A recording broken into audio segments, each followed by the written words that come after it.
आप युवाओं से एक सवाल है, बिहार खासतौर पर बिहार के युवाओं से सवाल है, मतलब आप लोगों के बारे में कहा जाता है कि सबने ग्रेजुएशन किया और सबको सरकारी नौकरी चाहिए तुरंत। क्या ये सही है? क्या सिर्फ और रुक जा भाई, तो सबको सरकारी नौकरी ही क्यों चाहिए? अब बताता हूँ एक चीज़। मैंने बीकॉम अकाउंट ऑनर्स किया, 4 सालों में मेरा भी ग्रेजुएशन कंप्लीट हुआ इसी बिहार यूनिवर्सिटी से। मेरी भी डिग्री गायब कर दी गई थी। मैंने भी 3 महीने लड़ा, पर संजोगवश मेरी भाग्य इतनी खराब नहीं थी कि मुझे 6 सालों तक जाना पड़ा, मुझे डिग्री मिल गया। मेरे घर की स्थिति उतनी अच्छी नहीं थी, तो मुझे काम करना था। मैंने प्राइवेट जॉब ज्वाइन किया, मैंने कर लिया। यहाँ पे कुछ युवक ऐसे हैं जिनको नौकरी होनी चाहिए, जिन्होंने बिना किसी कोचिंग के AIEEE में अच्छे रैंक लाए हो। ये अमित मिश्रा जी हैं। इन्होंने अपने गांव के, ये हमारे समय के मेरे ही क्लासमेट हैं और ये टॉपर थे। और इन्होंने 6 बार में प्री एग्ज़ाम पास किया, कई बैंकों का, LIC का। अब ऐसा क्या है मेंस में जो इनको नहीं होगा? पर वहीं पे इनसे कम नंबर लाने वाले बहुत से ऐसे कैटेगरी हैं जो पा जाती है। ऐसा क्या रीज़न है? और ऐसा नहीं है कि यहाँ का युवक नौकरी करने के लिए सरकारी नौकरी ढूंढता है, नहीं। यहाँ मेंटालिटी ऐसा बनाया गया, यहाँ ऐसी मेंटालिटी। और क्यों ना करें? अगर ऐसा ही सोच है हमारी, तो हम क्यों ना करें? हमारे यहाँ ना कोई नौकरी की व्यवस्था है, कहाँ जाएं? माता पिता का 2 बच्चा है, एक बच्चा पहले ही कमाने के लिए बाहर निकल चुका है, दूसरा बच्चा क्या सोचे? एडिशनल यहाँ पे कुछ है ऐसा? या तो आप व्यापार खोलो, व्यापार के लिए वैसी व्यवस्था नहीं है। अब एक व्यापारी हैं, ये हमारे हैं, इनका यहाँ बॉर्डर है, बंद है। क्यों बंद है? बस इसलिए बंद है क्योंकि आपका वैचारिक संबंध सही नहीं। जनता तो पिस रही है, जनता को कौन देख रहा है? यहाँ इतने सारे लोग हैं, जनता स्कूल बंद है, सब कुछ खुल सकता है। आप और हम ऐसे बात कर सकते हैं। मैं बिना मास्क लगाए, मैं अवहेलना कर रहा हूँ, जो नियम बना हुआ है कोविड के उसका अवहेलना कर रहा हूँ। मैं पूरी तरह से जागरूक इस बात के लिए, इसके लिए जो भी है वो मैं मान रहा हूँ। पर स्कूल बंद है, उस प्राइवेट स्कूल के टीचर के लिए कौन सोच रहा है? आप उन युवाओं का कौन है माई बाप? यही तो नीतीश, हम नहीं कह रहे कि आप लालू यादव से कंपेयर नहीं कीजिए, पर समानांतर अपने आप को भी तो अवलोकित कीजिए कि आपने क्या किया। आपका जो 5 साल था, जिसके सर्टिफिकेट्स पे आपको वोट दिया गया था। पूछ रहे हैं बिहार का युवा उद्यमी क्यों नहीं बन रहा है? स्किल इंडिया की बात होती है, मोदी जी कह रहे हैं भाई स्किल इंडिया के सेंटर खुल रहे हैं, क्या वो उन चीज़ों में क्यों काम नहीं होता है? उसका भी एक रीजन भी कारण है। हम व्यवसायी हैं और उद्यमी नहीं बनने के पीछे भी कारण है। यहाँ पर हम लोग जो व्यापार में आते हैं, उनको सही व्यवस्था नहीं दिया जाता है।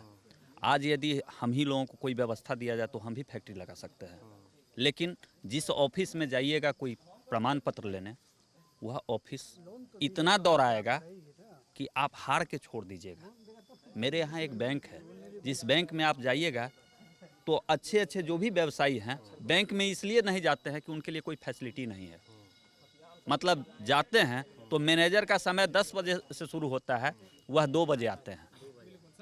आप कह रहे हैं कि दूसरे ऑप्शन नहीं है, इंडस्ट्री नहीं है, इंडस्ट्री है नहीं, क्या करेगा? और सबसे अच्छी बात है सरकारी नौकरी में जॉब सिक्योरिटी है। यहाँ पर तो कोई उद्योग तो लगा नहीं हुआ। अब जैसे अभी बैठे हुए हैं, कोई जो सरकारी नौकरी में उसको तो सैलरी मिल रही थी। तो यही सब सोच के बिहार के युवा सरकारी नौकरी में जाना चाहते हैं। सरकारी नौकरी के अलावा और क्या होना चाहिए? जैसे कि वादे हो रहे हैं भाई, मैनिफेस्टो भी आ रहे हैं, मैनिफेस्टो में तेजस्वी कह रहे हैं कि हम 10 लाख सरकारी नौकरी पहले सिग्नेचर पे देंगे, ये उनका थोड़ा सा बड़बोला। और वो बोल रहे हैं, बीजेपी वाले कह रहे हैं कि भाई हम 19 लाख रोजगार देंगे। क्या लगता है? 2 करोड़ मोदी जी 2 करोड़ दे रहे थे। अभी आप पहले तेजस्वी वाले बात करेंगे, फिर एक जानकारी देते हैं आपको। तेजस्वी ने जो कहा, पहली बात तो तेजस्वी को अगर सत्ता में आना था तो बेटर ये था कि वो हर सेक्टर को बताते कि यहाँ इतने सीट खाली हैं, हम यहाँ इतने को देंगे, और उसके लिए जो फंड लगने वाली है, उस फंड का एक प्रोविजन वो जनता के सामने प्रस्तुत करते। क्योंकि बिहार जो युवा नौकरी मांग रहा है, वो युवा इतना जानकार है कि वो पैसे की प्रोविजन को समझे।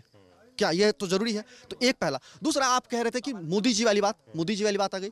तो मोदी जी, उनका बैंकिंग सेक्टर प्राइवेटाइजेशन, उनका रेलवे सेक्टर प्राइवेटाइजेशन, उनका हर कुछ प्राइवेटाइजेशन। बस उनका जो अपना फंड है, उनके सांसदों का फंड, कहने उनका नहीं, वो खुद खांटी ईमानदार आदमी है, पर उनके आसपास जितने भी लोग हैं, उनका है कि उनका फंड सरकारी रहेगा। यही चीज़ एक समस्या है। आप देखिए, आप कह रहे थे कि यहाँ लोकल में बात करते हैं, मुझे उनकी अभी बात नहीं करनी है।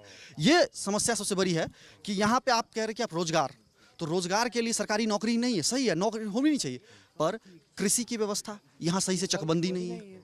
यहाँ सही से चकबंदी नहीं। इस गांव में 5 नदियां बहती हैं, उसका प्रॉपर सिंचाई के लिए व्यवस्था नहीं है। कृषि के लिए कोई व्यवस्था नहीं है। MSP पर खरीदारी नहीं है, ना ही मंडी है।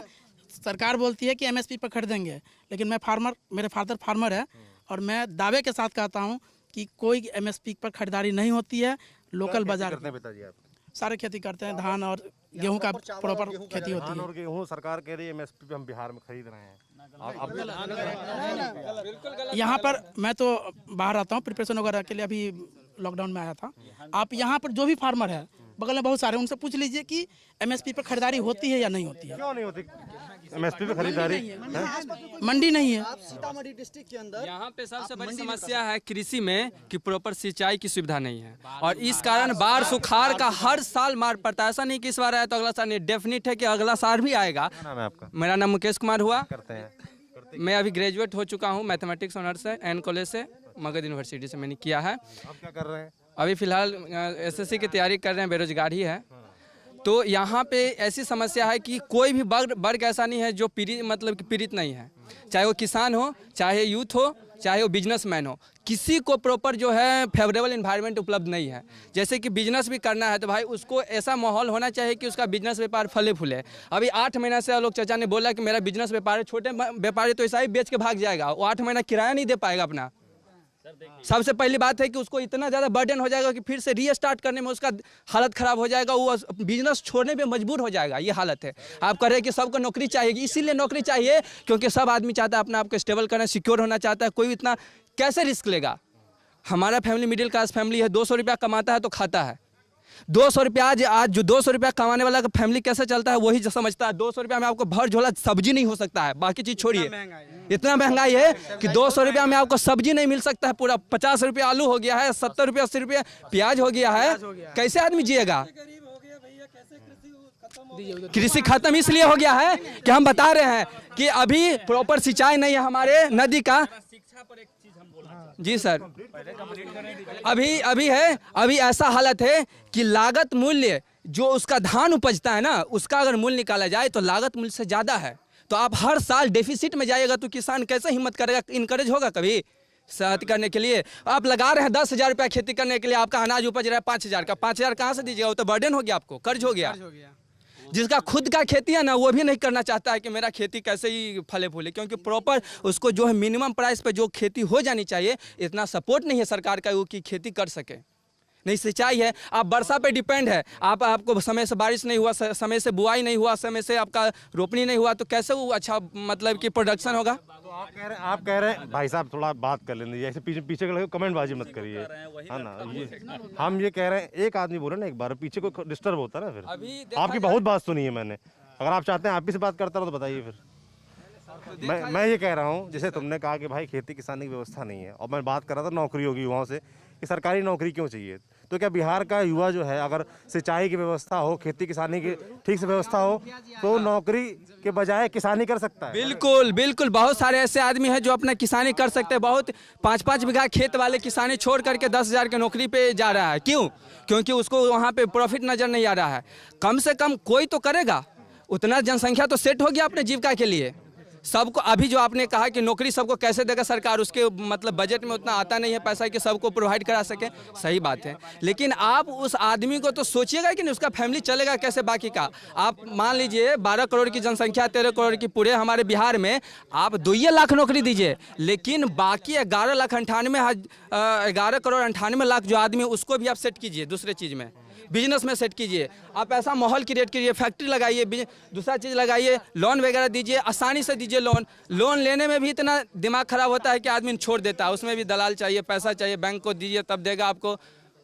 हर चीज़ का प्रॉब्लम है यहाँ पे। ऐसा एजुकेशन का तो बातें छोड़ दीजिए, हमारे मिडिल स्कूल में 9वां 10वां की बच्चा को, हम भी 2-4 बच्चा मेरे पास में पढ़ाता हूँ, मैं देखता हूँ बच्चा का लेवल इतना गिरा हुआ है कि 9-10th का बच्चा ट्रायंगल नहीं पहचान रहा है, उसको बेसिक कैलकुलेशन नहीं आता, जोड़ घटाव गुना भाग नहीं आता है, फिगर नहीं आइडेंटिफाई कर रहा है। कहाँ जा रहा है हम लोग, कहाँ कितना, जिस बिहार का नाम होता है IAS IPS में इतना ज़्यादा है, वो सब मतलब कहने की चीज़ है। भले ही यहाँ पे नेटिव है बिहार का, लेकिन उसका पढ़ाई लिखाई बिहार में नहीं हुआ होगा। ये डेफिनेटली खराब हो रहा है बहुत ज़्यादा, जितना आप इमेजिन नहीं कर सकते उससे ज़्यादा गिर चुका है।